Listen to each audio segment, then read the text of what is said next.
Okay, good morning, ladies and gentlemen, and welcome.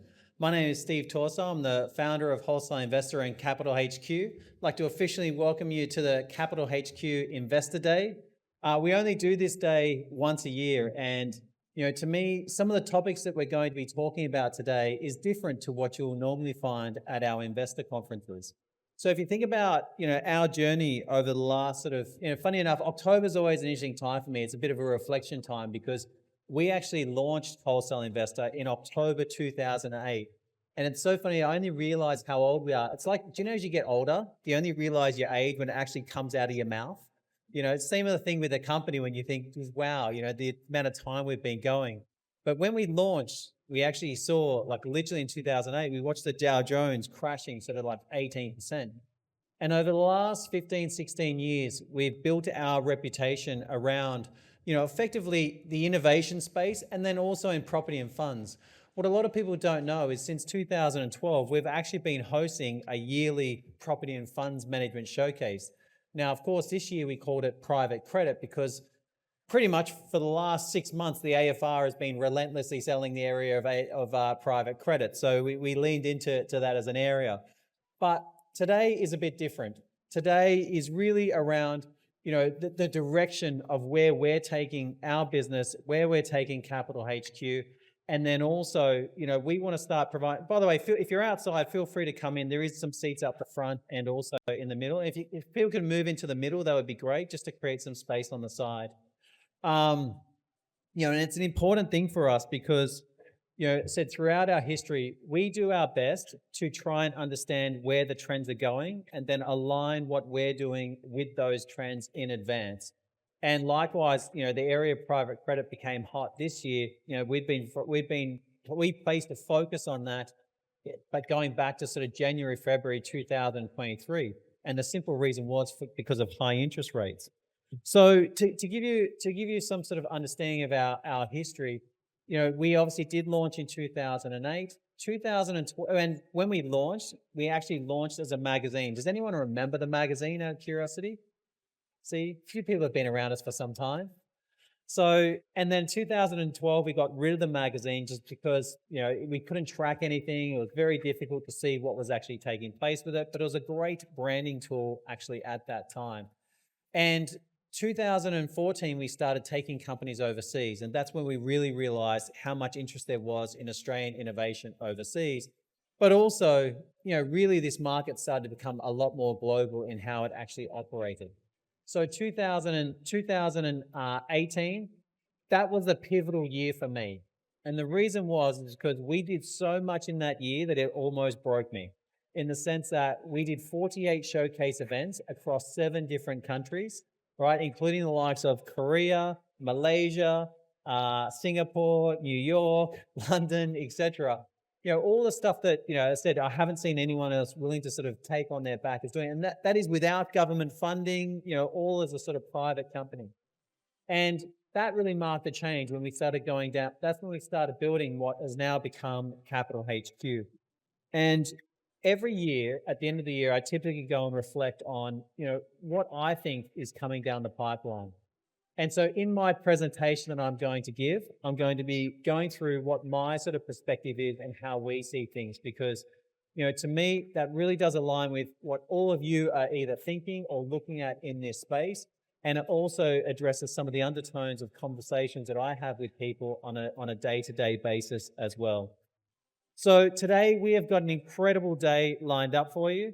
To start with, a lot of these topics we're going to be talking about today cover areas that we sort of haven't really covered before. For example, one of my favorite panel sessions that I can't wait for, and this is as a founder, and likewise I'd say this for you as an investor, is the one that Phoebe's hosting, where we've got Sam Riley, Kenneth Shaw, Peter Neal, and Rob Neely as well. That is all focused around exit. So every single one of those guys have actually built a business and then been able to exit it. And I believe the majority have been for 9 figures plus and one for 8 figures. So that session is completely around the process of going from seed to scale to actual exit. Then we've got a session completely focused around debt solutions. We notice that a lot more companies are looking at debt solutions for their capital requirements as it's become harder from an equity side. So we've got a great session around that. And then also we've got a session called Inside the Buyer's Mind. And the reason for that is I noticed there's a great undertone of how many investors are either looking or investing into companies that are thinking about exits, or that are or founders that are actually looking to go through the exit process, or people looking to get involved more in the actual exit space. And then also we've got a session around, from an advisor's perspective, is how to create as much value as possible in going through an exit. So all the topics today, around the sort of normally would have and we do have that for one of our upcoming events for the Future Disrupted, but all the topics today are really focused around unique areas that we haven't typically covered before in this environment. So we're really excited about covering that. As I said, we've got incredible people that are all, you're talking about 15, 20 years experience in business, in advisory, in scaling and exiting businesses, etc. And that's what excites me about today's session. Now, we've also got a great lineup of companies which are going to be featured today. All the companies that are going to be featured are actually have got an exhibition, have got a stand inside the exhibition area. So during the lunch and networking break, we'll obviously have the food inside there. I recommend to chat with all the companies. They're all going to be providing a presentation today as well. One of the things I always articulate is that, the founders that we deal with, they spend 24/7. They've spent years building their business. And if they're relevant for you, fantastic. Have a conversation. Engage with them via the Capital HQ app. If they're not relevant for you, think about who could be in your network that they actually could be relevant for, because that's what's beautiful about this space, is the ecosystem does play a role in actually helping to build it. And so inside, you'll find all the companies inside the Capital HQ app. So you would have all received an email this morning, which gives you direct access into the app. Inside of that, you'll find the complete agenda for today as well. By the way, there was one speaker I just missed. Is the one session I didn't mention about is that we actually do have a talk from Yash Varma on AI. I remember having a conversation with him going back to October 2022, right? So this was literally just before the release of ChatGPT, and it was actually maybe July of 2022 as well. And so for him, he's become one of the leaders in the Australian ecosystem to talk about what he's seeing in AI. He's been funding companies in that area. He's built a fund in that area, and he sees probably sees some of the most deal flow in the country as it relates to AI opportunities. As an individual investor, as an angel, but also with his own fund as well. So he's going to be doing a keynote around the future of business in relation to AI. So as I said, inside the app, the best, when you go in there, not only will you be able to see today's events, but if you go into the opportunities tab, you'll be the way we've actually designed it is so that you see the most relevant opportunities for you. I said a lot of you'll be new. Out of curiosity, who's coming to a Wholesale Investor or a Capital HQ event for their first time? Just so you can see. Okay, who's been to our events before? Okay, looks like almost like 50-50, 60-40, etc. So, you can find everything in there. Every company that's been featured today, you can get access to their information inside the Capital HQ app. We've done it to make it as simple as possible for you to access the information and access the companies that are presenting. They also got a bunch of news, announcements, etc. The whole idea behind the way we actually built this is to help you get access to the information you're likely to want to know about before you have to ask for it. So that was the real sort of simple design in how we sort of built it. And then also there is a underlying of AI ML matchmaking in that you see the most relevant deals for you, right? And the companies which are featured, they see the most relevant investors for them. So we just want to encourage proactive communication between the two parties. And then also today's event is completely hosted inside the app. So when you go in there, you'll see a nice big red button.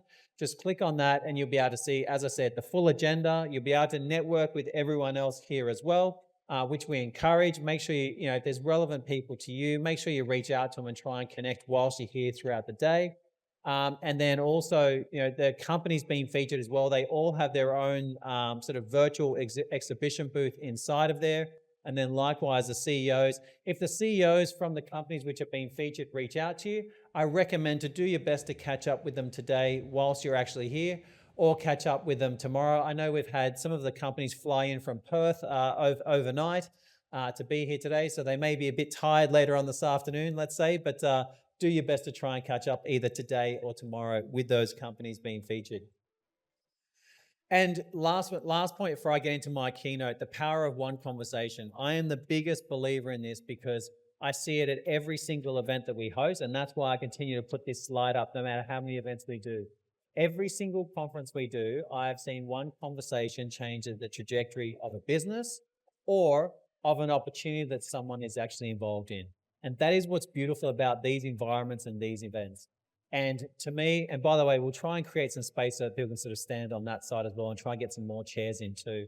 That's one of the most beautiful things about this space is that because it is an ecosystem, we're all connected to each other and there's a range of opportunities that get created amongst this ecosystem. So make sure you take the time to be proactive, network with everyone. We've got plenty of time for networking between the lunch break.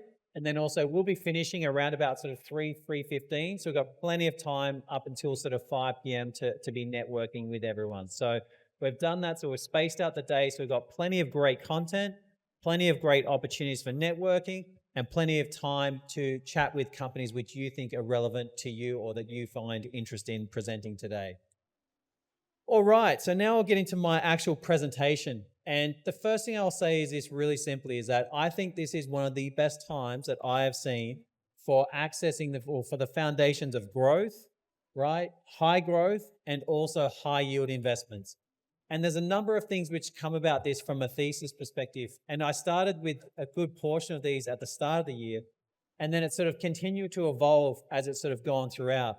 And so when I think about the direction which we're going to be taking things, for me, a lot of this started from a presentation that was hosted by Pep, right, at our event in May 2023, where he talked to me about the private capital marketplace area, or the private capital markets will grow from $13 trillion to $30 trillion from 2023 to 2033, so over a 10-year period.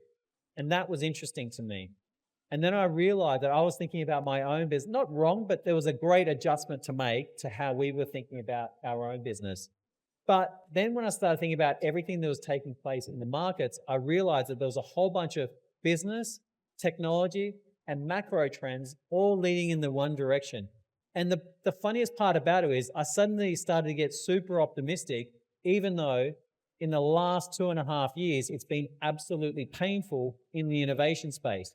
Like this is without doubt for companies that have been raising money, for people for advisors that have been involved in the space, for investors that have been involved in the space.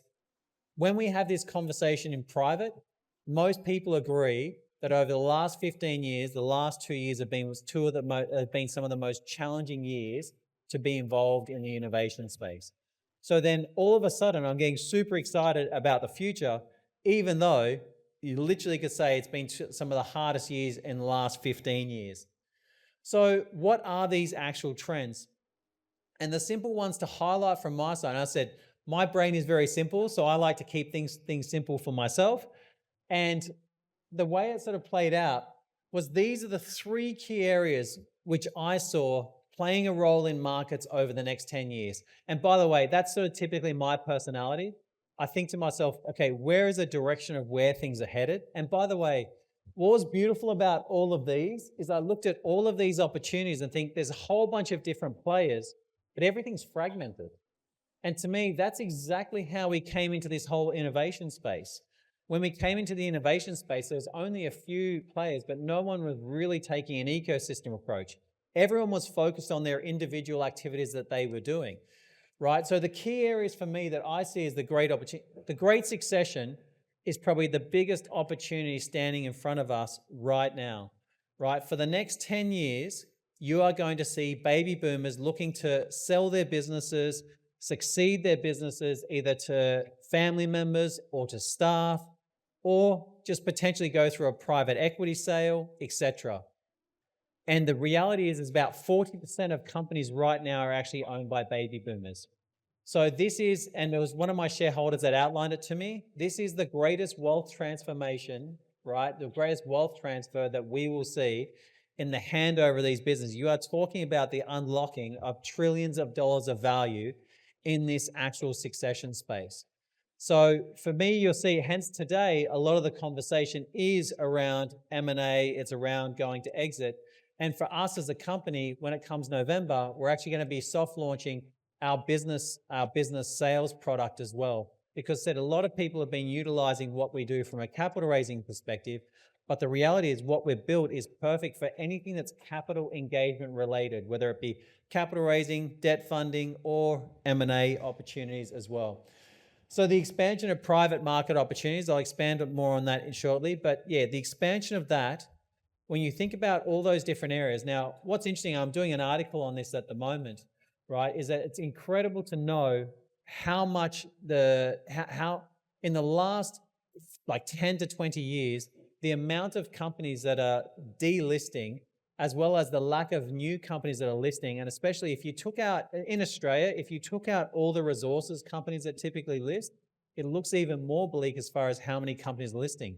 Even though the ASX is one of the most efficient, listing platforms for accessing capital on the way in on an IPO, doing secondary raises, and also, providing, access for investors to participate, it's still been an incredibly tough market because regulation has become more stringent. There's more and more compliance onerous on the CEOs and executives, etc. So now less and less companies are actually looking to list. And in fact, I caught up with an investment banker last week, and they highlighted that they were speaking with a CEO of a $500 million company. And one of the things that they highlighted was that it's too early to be listed at 500 million, right? They're thinking the ideal range is at $1 billion. And you sit there and think, that's real. What made the ASX, to me, what makes the ASX great is the ability to access the small cap companies. So if it's getting harder and harder for CEOs of $500 million companies, imagine what it's like for CEOs of $50 million market cap companies. So that's why this area of private markets becomes super exciting. But of course, it's not as efficient as what the listed markets are. And then the last one is the rise of non-bank lending and also private credit. Now, I said it's absolutely become a buzzword, but the reality is the infrastructure has been set in place where it is a lot harder for the banks to do some of the lending that's been done. The reason this opportunity is, and this is what's so beautiful about markets in their efficiency and how they operate. When an opportunity becomes available, operators then create products and then they create opportunities for people to participate in those products. And that's how this whole private credit space has become available, is because of where traditional banks have been left off from their actual lending. Now you've got the private operators and fund managers operating in this space. And there's lots of great new products and innovations that are coming out in this area. The next one is the innovation trends. Now, this is an area I'm obviously super passionate about. And so when you hear me talk about the first three, you think, well, does that mean we're not focused on innovation? That is absolutely incorrect. I think right now, and the funniest thing, it's still one of the hardest times to raise money. I think this has to be one of the best times I've ever seen from the investor side for participating in private companies. Number one, valuations are lower than what they were significantly a few years ago. Number two, what companies can do with a lot less money is absolutely phenomenal, right? And the key things I'll talk about, I know it's become hype from a buzzword perspective.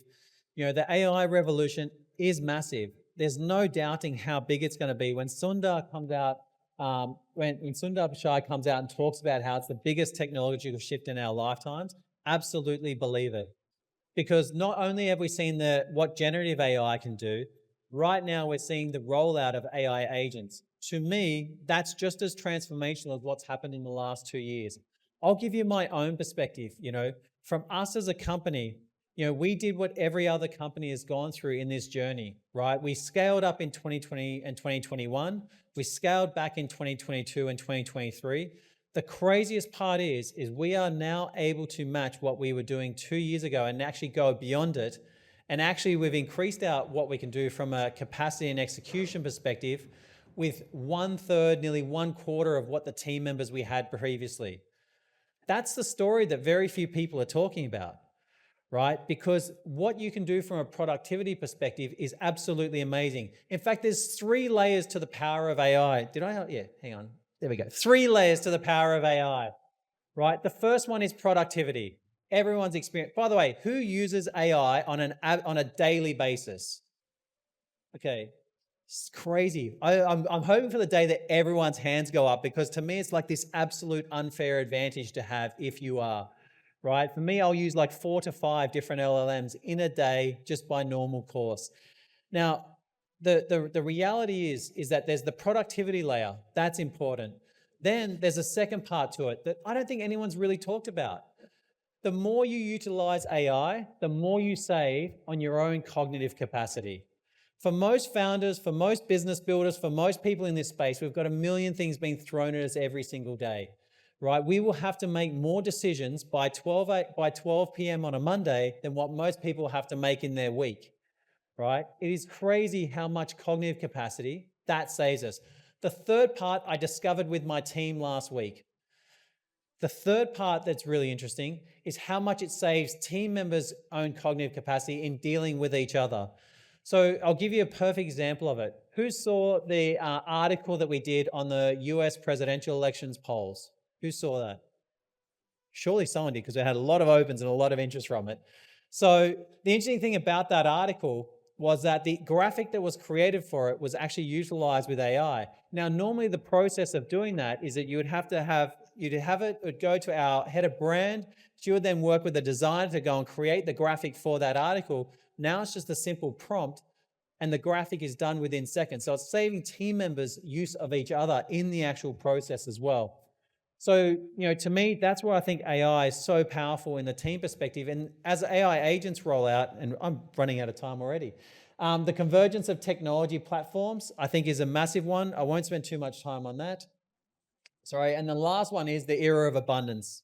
And so these are the trends that I'm focused on with AI. AI bots is a sort of starting point. That's been well done over the last sort of 18 months, but I'm still watching what it's doing, because I can see more and more how now it's even been rolled out across the execution layer, right? The co-pilot to co-worker, this is exactly what Microsoft took the lead in. Salesforce are talking about it. And it combines with that sort of enterprise AI. The power of enterprise AI means that the need for companies to have the amount of layers of internal redundancy that they did before is just not required anymore, right? AI agents, last week was pretty much AI agents week, which is why we did an article about it on Saturday, right? Anthropic rolled out their computer use, which actually shows the computer working in real time, executing on different tasks across multiple software. If you can imagine what that looks like 2 years from now, and then imagine what each team member's productivity and their capacity inside a company becomes, you start to realize that the potential for the businesses coming forward that are utilizing this tech stack, utilizing these technologies, becomes exponential. And I'd say for every investor, the question I'd be asking to companies that you go into, I know most people want to go for financials, they want to go for all sorts of areas. I'd be asking what's their tech stack they're using, because that will give you a perspective on where their head is thinking about the future. And then last one is Tesla. Tesla absolutely blew me away with what they did with their cyber taxi demonstration, right? They showed so much, and that's why we did an article about it, right? They literally showed everyone not only what the future of transport looks like, but also how the future product is where the consumer, the buyer of that product, can also turn what they're buying into a money-making opportunity as well. And it's creative how they're actually thinking about it, where they're thinking about someone buys a car, that excess capacity can now be a revenue opportunity for their owner. That becomes creative from a business model perspective.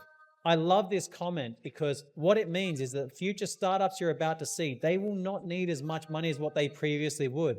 Every company I speak to at the moment, they're only looking typically to raise between 1 to 2 million, right? There's very few that are saying, oh, I'm looking to raise 5, 10 million, etc. But the reality is, because everyone can do so much more with less, and that's exciting. So the impact that we'll see rolled out, firstly, the quiet redundancies will continue. This has just been ongoing. I said this at the start of the year, and it's been ongoing right throughout the year. It still happens today. That in 2023, it was popular to announce about making redundancies and saying that you're investing in AI. That's not as popular anymore. So they're just doing the redundancies, right? And they were even talking about that on the All In podcast, where they were saying basically companies are just not hiring like they were before. And the middle managers, supervisors, this is where you're seeing a lot of the redundancies go to. It's the middle managers, the supervisors, the cross-team coordinators, etc., because companies are looking to go for more activity, more direct action between leadership and obviously the workers in the company. And then the last one is the outsourced team members, right? Because if anyone's experienced, either investing into a business or owning a business over the last couple of years, going through redundancy processes, letting team members go, or just general workplace stuff is so a lot more people are actually investing in the outsourcing of team members going forward and then training them with AI, right? So not only getting, cheaper labor, but also incredibly productive labor when given the right training on how to use these tools. So, this is why I say a lot of companies can raise a lot less and do a lot more with that actual money. So for me, I think the explosion of startups you're seeing, but also the explosion of people doing more gig work economy as well, more gig economy work. The reduced need for large fundraising rounds. And the last one is, you're about to start seeing some of the most profitable companies very, very early on because they need a lot less money than what they did beforehand. So the venture capital trends, all these are still in play, still things that we're seeing on a day-to-day basis. This seems to be the core focus for a lot of the companies that we're coming out. And it's all in different ways, whether it be AI, robotics. And by the way, this leads to sort of our next big event that we're doing coming up. Right, but these are still the most common talking points in amongst the ecosystem about what they're focused on from an investment perspective. Obviously, I'm not going to spend too much time on this because I've done a lot of sessions on this, but obviously on the crypto side, whilst it has been going sideways for the last sort of 5 to 6 months, it is expected to go into its banana zone. There's still plenty of money going into the ecosystem, plenty of money being built.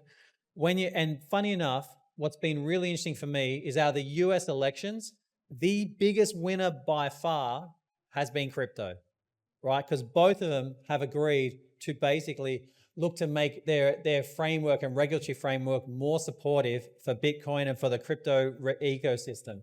So that, and then you combine that with global platform access, the fact that every single one of you can log into your ComSec account and get exposure to Bitcoin and Ethereum, that is powerful.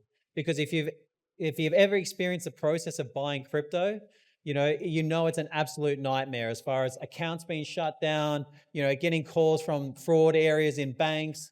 If anyone really understood what the crypto ecosystem had to go through to get to where they are, where overnight they would have banks shutting down their accounts, cutting off their mortgage loans, doing all that sort of shit. That is common for every ecosystem, every business builder in the crypto space. So now, if that framework becomes more positive, watch the money flow. And then this is Cathie Wood's prediction that by 2030, she expects it to go to $3.8 million. Which is phenomenal, right? Now, of course, for all the crypto holders, we hope that she's accurate on that. Who knows? It's a bet, it's a play long into the future, but it's done on the assumption that if the big institutional funds just start allocating a portion of their capital to crypto as it becomes more, and when I saw BlackRock do it, State Street do it, etc. Mostly BlackRock was the main one. As soon as they saw them moving in that direction, you can see the sort of allocation of capital. Correct. Bitcoin, Ethereum, and also now the push for Solana as well. Correct. 3.8 million is her target for Bitcoin. Yeah. So these are I won't spend too much time on this given I've only got 10 seconds left, but these are some of the areas which have been popular, for the actual crypto space. The funniest thing is for me, the real world asset tokenization, we've been seeing those opportunities since 2000. It just for some reason got rebranded this year and suddenly become popular under the acronym RWA, but we've been seeing those opportunities since 2020. The one I don't spend any time on communicating, but a lot of people have made a lot of money is out of the meme coin area. I don't understand it. It's not my area. But I know it's done very well. But all those the one I think super interesting is the decentralized physical infrastructure networks. And I'm doing an article next week where I'll talk about Tesla's play on that, but that's also becoming a high growth area of interest. On the private equity side, once again, notice it's the common theme that I'm talking about today. These are the trends that we've been seeing in private equity. there is a lot more opportunities for high net worths and family offices to get into private equity products or private equity opportunities now. It's amazing how many investors basically acquire businesses as well. There's people that are coming out of college, instead of doing a startup routine, they're actually looking to acquire traditional businesses as part of it. And this is going to be reflected in what we're talking about today, as far as these are the trends that are coming out in the private equity space. So, it is very exciting. We did an incredible talk at one of our events on the forever acquisition model. That was from Chris Rolls at our Capital 2024 event.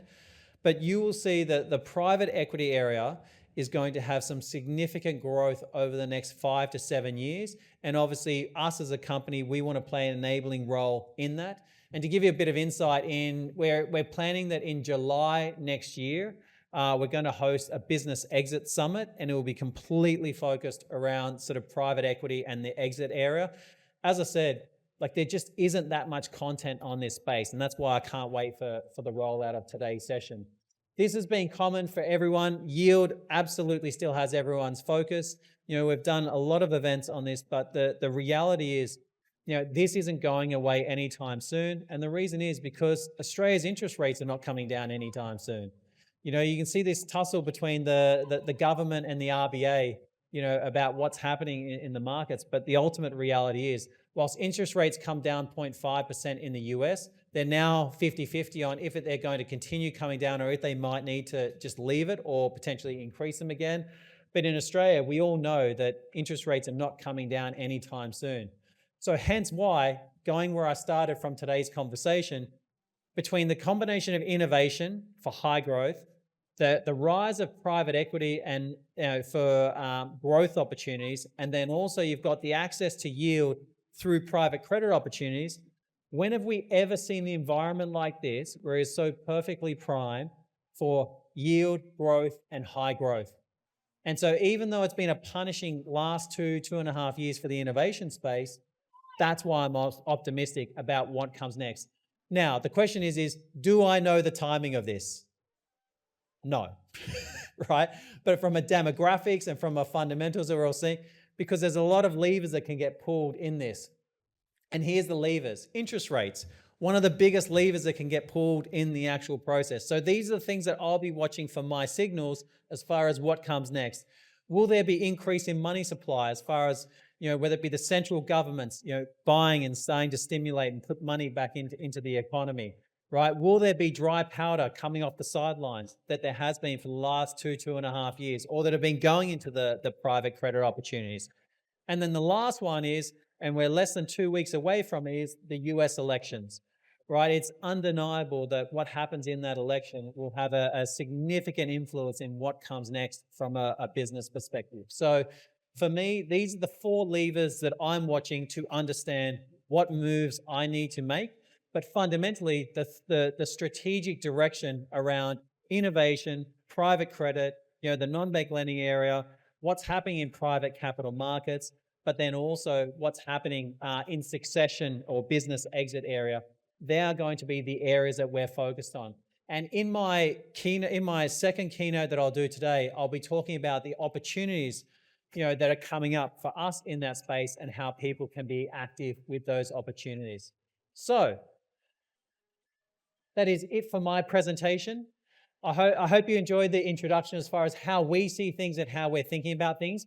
Whilst we're doing a bit of an intro to the first speaker, I just want to give them some time to put out some more chairs and also give people a chance to actually come in and then also sit down. If you've got some space in the middle, just move in one side so people can get some space on the side. We definitely have a full house today. So I hope you enjoyed that session. I hope you got value from it. I look forward to the second keynote. I'm now going to introduce our famous host for today, Jade. And by the way, the one final thing I'll say, can you just give a big round of applause to the Wholesale Investor team for this event? Because I said we made the decision to make this theme for like 3 to 4 weeks ago, and we pulled everything off to make sure that it was on point and we attract everyone that's relevant to make it happen. So a big thank you to the WI team. Over to you, Jade.